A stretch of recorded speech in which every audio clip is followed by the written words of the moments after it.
Breaking news చూస్తున్నాం. బోలే బాబా కంపెనీకి చెందిన కెమికల్ సరఫరా చేసిన కేసులో A16 నిందితుడు అజయ్ కుమార్ సుగంధకు నెల్లూరు ఏసీబీ కోర్టు 13 రోజులు రిమాండ్ విధించింది. తిరుమలలో కల్తీ నెయ్యి కేసుల సంచలనం సృష్టించిన విషయం విదితమే. ఈ కల్తీ నెయ్యి కేసులో సిట్ సుదీర్ఘ విచారణ చేపట్టింది. ఈ మేరకు దూకుడు పెంచిన సిట్ అధికారులు టీటీడీ ప్రసాదం కల్తీ కేసులో కీలక నిందితుడు సుగంధ్ను అరెస్ట్ చేశారు. కెమికల్స్ పామాయిల్తో తయారు చేసిన నెయ్యిని తిరుమల లడ్డూల తయారీ కోసం సరఫరా చేసినట్లు సిట్ గుర్తించింది. గత 7 ఏళ్లుగా బోలే బాబా కంపెనీకి పామాయిల్ తయారీలో అవసరమైన కెమికల్స్ ను అజయ్ కుమార్ సరఫరా చేసినట్లు సిట్ తేల్చింది.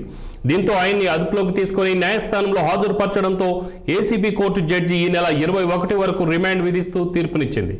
ఇక ఇదే విషయంపై మరింత సమాచారం మా అమరావతి ప్రతినిధి పవన్ నాయుడు అందిస్తారు. పవన్ నాయుడు.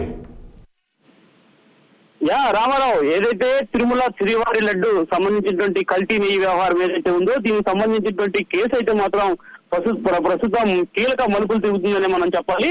కల్తీ నెయ్యి సరఫరాకు సంబంధించి కూడా వెనక భారీ కుట్ర జరిగినట్లుగా కూడా ఇప్పటికే సిట్ అధికారులు అయితే మాత్రం గుర్తించడమే కాకుండా అందులో దాదాపుగా ఇప్పటికే ఈ యొక్క కేసుకు సంబంధించి కూడా 15 మందిని కూడా అరెస్ట్ చేయడం అయితే మాత్రం జరిగినటువంటి నేపథ్యంలో దాదాపు ఈ కేసులో అత్యంత కీలకంగా ఉన్నటువంటి గత ప్రభుత్వ హయాంలో ఉన్నటువంటి మంత్రులుగా పనిచేసినటువంటి వైవి సుబ్బారెడ్డితో పాటు చిన్నప్పన్న, అదేవిధంగా పలువురు కూడా ఈ యొక్క కేసులో కీలకంగా ఉన్నటువంటి నేపథ్యంలో తాజాగా కూడా ఈ యొక్క కేసుకు సంబంధించినటువంటి రిపోర్ట్ లో కొన్ని కుట్ర కోణాలు కూడా సిట్ అయితే మాత్రం ప్రస్తావించడం అయితే మాత్రం జరిగింది.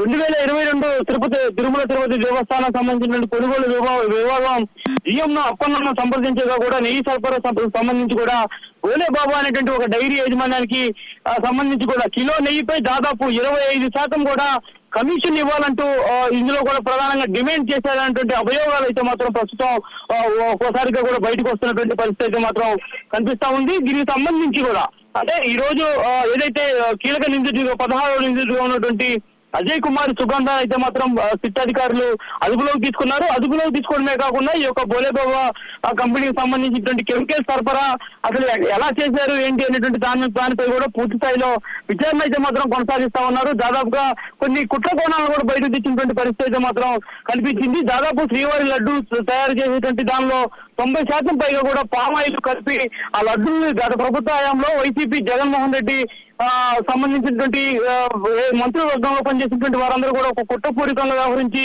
దాదాపు 90% పామాయిల్ ని వినియోగించినట్లుగా కూడా సిట్ అధికారులు అయితే మాత్రం ప్రాథమికంగా నిర్ధారించడమే కాకుండా పూర్తి స్థాయిలో కూడా ఒక నివేదికని కూడా సిద్ధం చేశారు. సో ఈ నేపథ్యంలోనే ఈ రోజు ఈ యొక్క సుగంధ అజయ్ కుమార్ అనేటువంటి వ్యక్తి అయితే మాత్రం ప్రీమియర్ అగ్రి ఫుడ్ సంబంధించినటువంటి సంస్థ 138 ఎక్కువ కంటే కూడా కోర్టు చేసిందని కూడా చేస్తా ఉంది. దాదాపు ఈ యొక్క సిట్ కేసులో ఉన్నటువంటి ముద్దాయిల్లో భాగంగా దాదాపుగా కూడా 24 నెంబర్ గా కూడా ఈ కేసులో కీలకంగా ఉన్నటువంటి అప్పన్నను కూడా నిందితుడిగా చేర్చడం అయితే మాత్రం జరిగింది. కాబట్టి ఈ యొక్క విషయాలన్నీ కూడా రోజు రోజుకి బయటకు వస్తా ఉన్నాయి. మనం ప్రధానంగా చర్చించుకోవాల్సినటువంటి అంశం ఏంటంటే కూడా దాదాపు 25% కమిషన్ అంటే గత ప్రభుత్వ హయాంలో ఎన్ని కోట్ల రూపాయలు ఈ యొక్క దీని వెనక కుట్ర జరిగింది అనేటువంటి దానిపై కూడా ప్రస్తుతం సిట్ అధికారులు అయితే మాత్రం లోతుగా విచారిస్తా ఉన్నారు. ఖచ్చితంగా దీనికి సంబంధించి ప్రభుత్వం కూడా దూకుడుగా వ్యవహరిస్తా ఉంది. ఎవరైతే 2022 నుంచి దర్యాప్తు చేస్తా ఉన్నారో ఖచ్చితంగా కూడా ఈ కేసులో ఉన్నటువంటి నిందితులను ఎవరిని కూడా వదిలిపెట్టేటువంటి ప్రసక్తి అయితే లేదు. దీనికి సంబంధించినటువంటి కోట్ల రూపాయలు ఎక్కడెక్కడ పెట్టి దందా పెద్ద మొత్తంలో కూడా కొనసాగింది. ఒక ముఠ అంటే ఒక గ్యాంగ్ గా తయారయ్యి ఈ యొక్క లడ్డులో సంబంధించినటువంటి కల్తీ మాఫియాకు కూడా వీరందరూ సహకరించారనేటువంటి వాదనలు కూడా సిట్ అధికారులు అయితే మాత్రం ఇప్పటికే ప్రాథమికంగా నిర్ధారించి ఈ యొక్క రిపోర్ట్ అయితే మాత్రం ప్రభుత్వానికి ఒక నివేదిక రూపంలో ఇవ్వబోతున్నటువంటి పరిస్థితి అయితే మాత్రం కనిపిస్తా ఉంది. రామారావు, ఏది ఏమైనా కూడా దీనికి సంబంధించి కూడా పూర్తి స్థాయి దూకుడుగా అయితే మాత్రం సిట్ అధికారులు ముందుకు వెళ్తున్నటువంటి నేపథ్యంలో గత ప్రభుత్వంలో పనిచేసినటువంటి మంత్రులు మొత్తాన్ని కూడా ఉలిక్కి పడుతూ ఉన్నారు, విదేశాలకు పారిపోతున్నారు.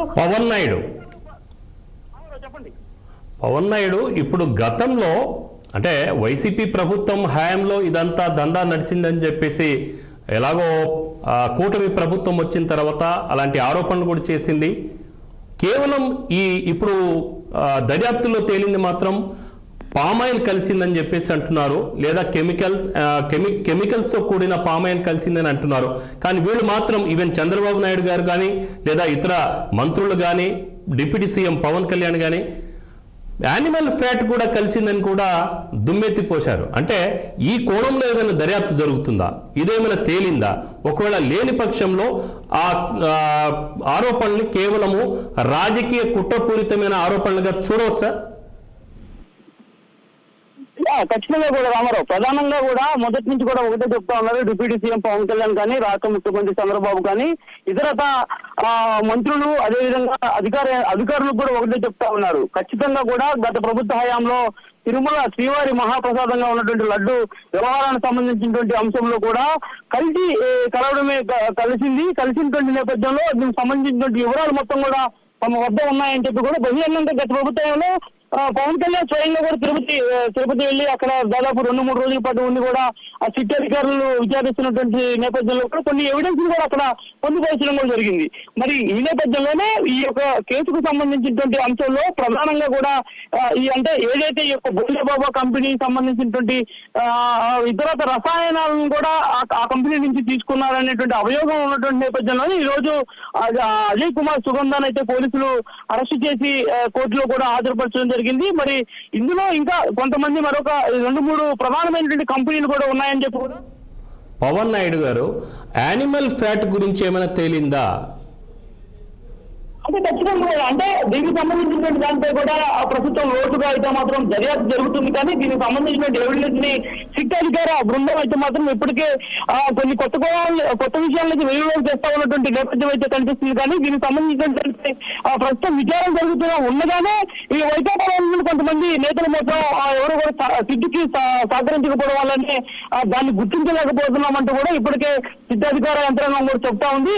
అయినా కూడా ప్రభుత్వం అయితే మాత్రం ఒక మందుకో సిద్ధాంతంతో ముందుకెళ్తుందని మనం చెప్పాలి. ఎందుకంటే ఖచ్చితంగా కూడా అవినీతి కలిసినటువంటి దాన్నే ఆ గతంలో ఉన్నటువంటి ఏదైతే వచ్చినటువంటి ప్రచారం ఏదైతే ఉందో దీన్ని పూర్తి స్థాయిలో కూడా ఖండించకుండా దీంతో పూర్తి స్థాయి దర్యాప్తు చేసే విధంగా కూడా సిట్ అధికారులతో సమన్వయంతో కూడా ముందుకెళ్తున్నటువంటి పరిస్థితి అయితే ఉంది. దీనికి సంబంధించిన వాస్తవాలు అయితే మాత్రం మరికొన్ని రోజుల్లోనే సిట్ అధికారులు ప్రాథమికంగా నిర్ధారించి బయటకు తీసుకొచ్చేటువంటి అవకాశం అయితే మాత్రం ఖచ్చితంగా కనిపిస్తా ఉన్నటువంటి పరిస్థితి అయితే మాత్రం ప్రస్తుతం ఏపీలో కనిపిస్తా ఉంది. బాగా కలిపారు కావాలనే గత ప్రభుత్వం పెద్దల హస్తంతోనే ఇదంతా జరిగింది. ఆ విధంగా పవిత్రతను అక్కడ టీటీడీ పవిత్రతను పాడు చేశారని చెప్పేసి కూడా ఆరోపణలు చేశారు. యానిమల్ ఫ్యాట్ జరిగిందని కొన్ని ఎవిడెన్స్ కూడా చూపిస్తున్నామని కూడా ఆ రోజుల్లో కూటమి ప్రభుత్వం నాయకులు చెప్పారు. కానీ ఇప్పుడు ఈ సాంకేతిక ప్రపంచంలో మరి ఆయిల్తో కూడిన అంటే పామ్ ఆయిల్లో వేరే కెమికల్తో కూడిన నెయ్యి ఉందని చెప్పేసి తేల్చిన తర్వాత ఫ్యాట్కి సంబంధించిన విషయాన్ని ఎందుకు తేల్చలేకపోతుంది ప్రభుత్వము? అంటే దీన్ని ఏ విధంగా చూడాలి? గత ప్రభుత్వం మీద ఒక బ్యాడ్ ఇంప్రెషన్ తీసుకురావాలి ప్రజల మధ్యలో అన్న ఉద్దేశం అని చెప్పేసి మనం భావించుకోవచ్చా? అంటే ఖచ్చితంగా కూడా మీరు అన్నట్లుగా ప్రభుత్వం అయితే మాత్రం ఈ విషయంలో ఒక క్లారిటీ ఇవ్వాల్సినటువంటి అవసరం అయితే ఉంది. ఇది సంబంధిత శిక్షాధికారులు కూడా ఖచ్చితంగా ఈ విషయంపై అయితే మాత్రం క్లారిటీ ఇవ్వాల్సినటువంటి ఆవశ్యకత అయితే మాత్రం ఖచ్చితంగా కూడా కనిపిస్తా ఉంది. దీనికి సంబంధించి కూడా గతంలో టీటీడీ మాజీ చైర్మన్ గా ఉన్నటువంటి Y V Subbareddy personal assistant Appanna ఎవరైతే ఉన్నారో ఈ యొక్క అప్పన్న సంబంధించినటువంటి కొన్ని కంపెనీలు కూడా ఈ యొక్క ఉత్కంఠను కూడా పూర్తి స్థాయిలో కూడా బయటకు తేవాల్సినటువంటి పరిస్థితి. ప్రస్తుతం అప్పన్న కూడా జైల్లోనే ఉన్నటువంటి నేపథ్యంలో కూడా దాదాపుగా కూడా ఏదైతే గత ఏడాది జూలైలో మొదలైనటువంటి ఈ యొక్క కేసుకు సంబంధించి కూడా ఏదైతే ఒక డిఐజీని కూడా ఇందులో పొందుపరిచిన నేపథ్యంలో సిట్ అధికారులు మొత్తం కూడా సమన్వయంతో ముందుకు వెళ్తున్న నేపథ్యంలో సిట్ అధికారులు ఒక క్లారిటీ ఇప్పటి వరకు ఇవ్వలేదు. అంటే ప్రధానంగా ప్రభుత్వం నుంచి కొంత ఒత్తిడి ఉందని కూడా మనకి తెలుస్తా ఉంది. అంటే నిజంగానే రసాయనాలు కలిసాయా లేదంటే ఇతర అవశేషాలకు సంబంధించినటువంటి ఏదైనా కల్తీలో జరిగిందా అనేటువంటి దానిపై అయితే మాత్రం ఒక క్లారిటీ అయితే లేదు. ఇప్పటికే టీటీడీకి సంబంధించినటువంటి ఉద్యోగులు కూడా ఇందులో కూడా ఉన్నటువంటి నేపథ్యంలో ఈ యొక్క కేసును అయితే మాత్రం మరింత సీరియస్ మోడ్ తీసుకెళ్లేందుకు ప్రభుత్వం ప్రయత్నిస్తా ఉంది. మరి దీనికి సంబంధించి కూడా ఉత్తరాఖండ్ కేంద్రంగా ఉంది ఈ యొక్క బాబా డైరీ అనేటువంటి దాన్ని, అది కూడా ప్రస్తుతం ఉత్తరాఖండ్ కేంద్రంగా కొనసాగినటువంటి నేపథ్యంలో రైట్ పవన్ నాయుడు.